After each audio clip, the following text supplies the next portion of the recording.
104.5 The Team, your home for New York sports. Levack and Wolf. Goz in for Wolf, and college football season gets underway tonight. Big weekend, big games all across the board. So joining us to break it all down is college football insider for Sporting News, Bill Bender. Bill, let's just tear the Band-Aid off. Top team in the country is Alabama. What do they need to do? What's the big obstacles? How can they repeat as national champions? Oh, there are multiple. I mean, obviously they're going to be replacing a quarterback and a Heisman Trophy winner in the backfield, and we'll see how that recruiting depth that Saban has built shows up. And they're going to have I don't want to call it a tough game, but they're going to get a test Saturday night. I still think they win that game because they're better up front. But USC's got some playmakers on the outside and in the running game, so I anticipate that game at Jerry World will be the closest neutral site game they play. Alabama plays in the SEC. Is it still the SEC, and then everybody else in college football is one conference maybe getting close to be considered the best? I think the SEC is still the best, particularly because of the strength of that SEC West division. I mean, you've got three teams in that division that could win it all in Ole Miss, LSU, and Alabama. Now, the gap between them and the Big Ten and the Pac-12 and the ACC is getting smaller. I think the Big Ten's catching up, especially in that Big Ten East, where you also have three teams that are highly capable of making the college football playoff. Bill Bender with us right now, the Sporting News, talking college football on 104.5 The Team. Levack and Wolf, Goz in for Wolf. So you talk about the Big Ten. Got to bring up Jim Harbaugh in Michigan. It's year 2. Is this team good enough to make a legitimate college football playoff run? You make it sound like I've talked about Harbaugh at all this summer. How crazy is that? Yeah, I think they are. We'll see who. Obviously, he hasn't revealed their quarterback, and we won't find out till about 11:59 on Saturday. But they've got a lot of NFL talent, double-digit guys that could get drafted next year. And whenever I see that, you see a team that is definitely capable of winning the Big Ten. But they've got 3 tough road games, 3 really tough road games at Iowa, Michigan State, and Ohio State. And I think that's one of the things that they're going to have to answer those questions more than anything this season. Bill, Harbaugh is such a polarizing figure. Some people don't like him. Is he actually really, really good for college football? Oh, I think he's great for college football. I mean, would you rather have him in college football or let him run around the NFL where there's not really a bad guy coach in the NFL these days, aside from Belichick, right? Nobody's going to take that from Belichick or even Rex Ryan if you want to go that far. But I think he's great for college football because he's picked fights, he's generated interest, he's revived Michigan, a program that was a little stale before he came there, and built these rivalries with Urban Meyer. I think I'm not afraid to say this one. I think every college football fan, the most desired matchup that isn't on the schedule or in a bowl game is, I think everybody wants to see Michigan-Alabama right now just to see what would happen. I'm with you there, too, as well. It'd be absolutely fantastic to see that matchup. I want to see a fist fight at the 50 from the coaches. Great. That's what I want. But also that other rivalry, Michigan-Ohio State, with these expectations so high with Jim Harbaugh, would still a successful season for the Wolverines be if they just beat Ohio State at the end of the season? Well, they need to do that. That's something they haven't done in a while, obviously.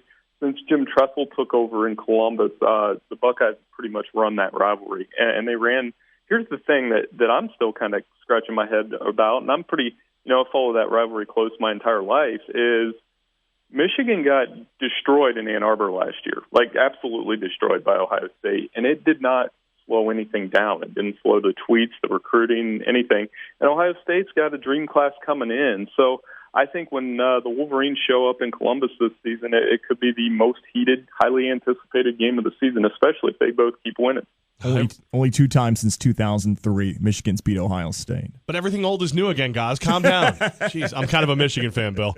Hey, that's okay. I mean, I think that's what the rivalry needed, though. I mean, the best game that I've watched in the last 10 years was the regular season game. The best regular season game I've seen in 10 years was Michigan and Ohio State when they were both undefeated. And if they got to that point with these two coaches, it would be the biggest game in that rivalry's history, bigger than 69, bigger than 86, bigger than the Snow Bowl. It would be the biggest thing to ever happen to this rivalry. College football getting underway tonight. It's going to be amazing. Love when college football's back. So we got Bill Bender of the Sporting News on the phone with us here at 104.5 The Team. So, Bill, is there a like sleeper surprise team that you're watching that you believe could jump up and take over some of these major conferences this year? I mean, there's sleeper team. It depends on what your definition of sleeper team is. I mean, here's a couple teams that I think could make some noise in the Pac-12 are Washington and Washington State for different reasons. I think Chris Peterson's got Washington on that edge where they're ready to break through. I think Washington State with Mike Leach and how they throw it around, they could make some noise. So I think those are two teams. And then, when you talk about the SEC, a sleeper team there, I think you got to look at Arkansas, a team that was scoring 47 points down the stretch and was, I believe, 6-1 in their final 7 games. Top 4 players in college football this year and a Heisman Trophy winner prediction.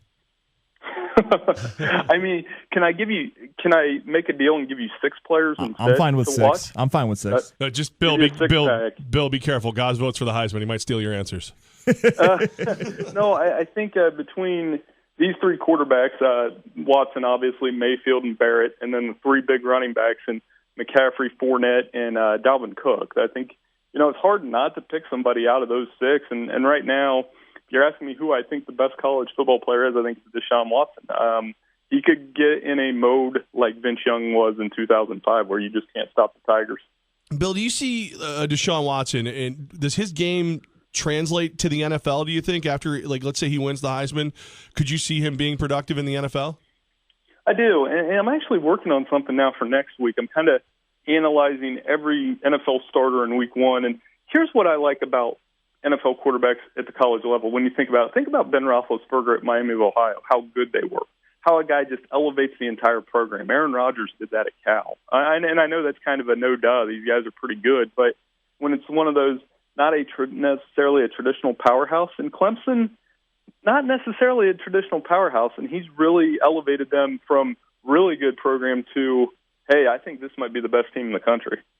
Bill Bender of the Sporting News with us here on 104.5 The Team. Levack and Wolf, Goz in for Wolf. So, Bill, you live, eat, sleep, breathe college football. With all these matchups this weekend, which if I take all of them away, you're only allowed to watch one. Which is the one you cannot miss?